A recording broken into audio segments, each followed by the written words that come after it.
Il y a 60 ans débutait la guerre d'Algérie. 1er novembre 1954, c'est la Toussaint rouge. On compte au moins une trentaine d'attentats en ce jour de Toussaint contre des militaires ou des policiers dans l'Aurès et en Kabylie. Une dizaine de morts est à déplorer. Des attaques revendiquées par le FLN, le Front de libération nationale algérien tout juste naissant.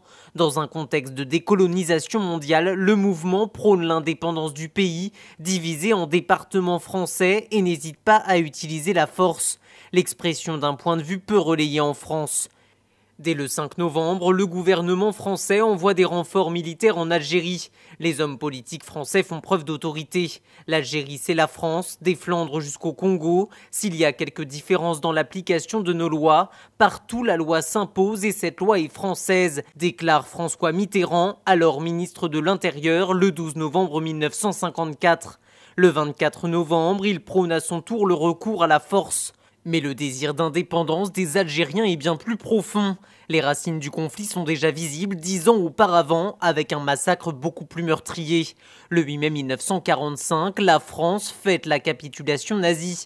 En marge d'une manifestation dédiée à l'événement à Sétif, ils sont plusieurs milliers à exprimer des revendications patriotiques. À bas le fascisme et le colonialisme, peut-on entendre dans le cortège. Certains vont jusqu'à brandir un drapeau algérien, malgré l'interdiction, comme le jeune Bouzid Sahal, qui sera abattu d'une balle tirée par les soldats français. S'ensuivent des émeutes autour de Sétif, c'est l'escalade, la répression est violente, on parle d'environ 10 000 morts, et ceux qui ne seront pas tués seront au mieux humiliés. Des répressions qui vont amener les différents leaders à radicaliser leur combat, jusqu'à mettre en place et en action le FLN lors de la grande insurrection de la Toussaint de 1954. Le point de départ d'un mouvement qui ne va cesser de grandir et de s'étendre à d'autres territoires. Mais ce n'est qu'en 1955 que la guerre semble vraiment déclarée, avec l'intervention militaire de la France dans l'Aurès puis en Kabylie et l'implication de François Mitterrand.